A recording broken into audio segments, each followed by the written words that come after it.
ازيكم يا حلوين؟ عاملين ايه؟ يا رب تكونوا بخير. النهارده هنعمل مع بعض طريقة تنظيف السمك الموسى او السافوليا، وكمان هنقليه مع بعض وهنعمله تتبيلة جميلة، وهنعمل مع بعض الرز الصيادية بتاع السمك.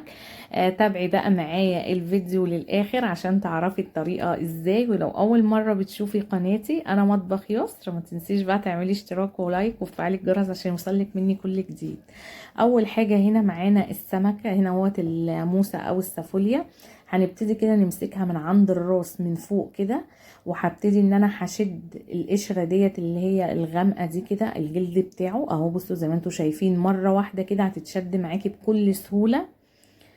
وهبتدي بعد كده بقى ان انا ايه، هقص كده الزعانف بتاعته زي ما انتم شايفين. في ناس بتحب تقصها وفي ناس لا، بس انا يعني بحب إيه ان انا اقصها كده زي ما انتم شايفينه.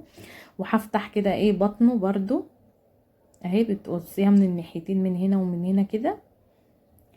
وهنبتدي كده الاول من فوق من عند الراس، نقص كده الحته اللي بتبقى من عند الراس كده اهوت من تحت ديت، علشان نبقى نطلع الخياشيم بتاعته كده عشان متعملش زفاره. وهبتدي ننضف بطنه، وهي كده كده بطنه يعني مش بيبقى فيها حاجات كتير، يعني بتبقى نضيفه شويه بس برضو لازم نشيلها اهي. وبعد كده بقى من الناحية التانية ظهر السمكة التاني بيبقى فيه قشر كده، نبتدي ان احنا نقشرها بالسكينة زي ما انتوا شايفينه كده اهي. وكده خلاص السمكة بتاعتنا نضفت. بعد كده اخد بقى السمك بعد ما تنضفيه كده، بتشطفيه تحت الحنفية من بطنه، وتشطفيه من عند الراس كده هو تحت الحنفية، وبتحطيه في حبة مية وليمون وحبة ملح بتنقعيهم فيها. وبعد كده بتشطفي بقى السمك، بتسيبيه شوية وبعد كده تشطفي السمك بالمية تاني، وبعد كده بتصفيه بقى. وهنجيبه ونعمل فيه زي ما انتوا شايفين كده، بنعمل ليه فتحات من على الوش وعلى الظهر بتاع السمك زي ما انتوا شايفينها كده اهي. الفتحات دي ان احنا بنعملها علشان التتبيله دلوقتي لما نعمل التتبيله تخش في السمكيه كلها، بتديكي طعم جميل وبتبقى ريحه السمك جميله جدا. كده خلاص خلصنا بقى كل الفتحات في السمك اهي من الوش والظهر اهيت. هنبتدي بقى دلوقتي هنعمل ايه مع بعض؟ تتبيله السمك. هنا بقى معانا توم، ومعايا هنا هوت هريسه الشطه، ومعايا هنا هوت كمان ملح وفلفل اسود رشه بسيطه كده، ومعانا كمون وكزبره جافه هنحطهم كلهم كده على بعض.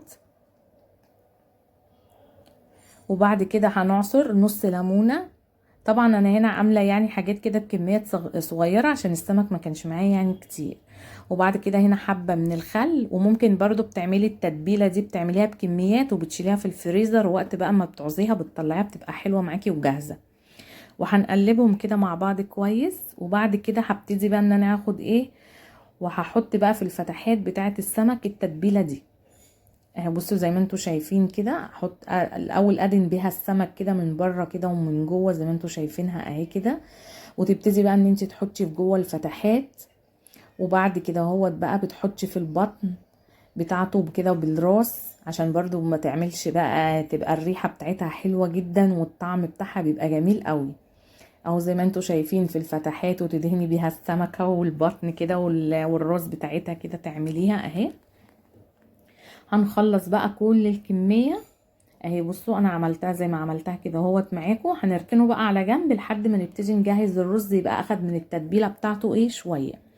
هنا بقى معانا حله على النار فيها شويه زيت وبصلايه كبيره كده متقطعه صغير. وهنبتدي ان احنا هنحمر كده اهوت البصلايه في الزيت، ولحد ما البصله هتغمق لونها هيغمق معانا زي ما دلوقتي كده ايه هتشوفوها. وايدك كده باستمرار في التقليب بتاع البصل عشان يبقى لون البصلايه كلها لون واحد معاكي. بصوا لون كده البصل هنا ما تخافيش يعني هو ولا غمق ولا اي حاجه. هنبتدي بقى نضيف عليه الميه. احنا دلوقتي كده ده رز الصياديه، الرز اللي بتاع السمك الصياديه. هنا عندنا الرز بتاعنا المصري بيبقى عليه ايه كوبايتين الرز عليهم كوبايتين من الميه. وهنا التوابل بتاعتنا بنحط ملح طبعا بيبقى حسب الرغبه، وبنحط كمون وبنحط رشه فلفل اسود. بس هو ده كده الرز الصياديه الاسكندراني بقى بتاعنا. هنا بقى كده الميه ابتدت ان هي غلت اهيت معانا. هنبتدي بقى ان احنا هنعمل ايه، هنضيف عليها الرز. طبعا الرز بتبقي غسلاه كويس وبتبقي مصفيه من الميه. ونبتدي بقى ان احنا نضيفه كده هوت ايه على الرز زي ما انتوا على الميه زي ما انتوا شايفين. نضيف الرز على الميه وهنديله تقليبه وهغطيه بقى لحد ما يتشرب المية بتاعته. وبعد كده بقى ايه هنشوف هنعمل ايه مع بعض. بصوا هنا خلاص كان ابتدى ان هو بيشرب المية بتاعته خلاص اهو الرز. بصوا هأديله بقى كده هو التقليبة من تحت لفوق كده كل الرز زي ما انتوا شايفين، وهساوي الوش بتاعه كده هو من فوق، وهغطيه واوطي عليه النار خالص لحد بقى ايه ما هيستوي معانا ويبقى جاهز. احنا طبعا عقبال بقى ما الرز اتعمل كده السمك اتبل بالتتبيله بتاعته كده واخد منها، هنبتدي بقى ان احنا هنحطه في ايه، هنعمله في الدقيق. وهنا انا ضفت دقيق بس ما ضفتش في الدقيق اي حاجه خالص. ودلوقتي هتشوف شكله وهتشوفي لونه وهيبقى عامل ازاي، وبرده مش هيبقى يعني طري خالص ولا اي حاجه، وهتشوفي معانا. هنا طبعا بتعملي بقى السمكية كده هوت في الدقيق من الوش والظهر كده، وتغطي عليها كده بسيط خالص علشان الدقيق يثبت كده هوت عليها زي ما انتوا شايفين كده اهي من الوش كده والظهر. احنا كان بقالنا كتير ما عملناش اكلة يعني كده هوت اسماك مع بعض، فقلت بقى النهاردة نعملها كده. هنا بقى انا كده هوت خلصت كل كمية السمك كده بالدقيق. هنبتدي بقى ان احنا نقلي السمك هنا كده اهوت. بصوا هنا في طاسه بقى وفيها زيت، ويبقى الزيت سخن كويس، وهنضيف بقى كده اهوت السمك زي ما انتوا شايفينه اهو. واول ما بيبتدي ياخد لون من تحت اقلبه الناحيه التانية ياخد ايه من على الوش التاني اللون بتاعه. بس كده. والطريقه بتاعته سهله جدا وما فيهاش اي حاجه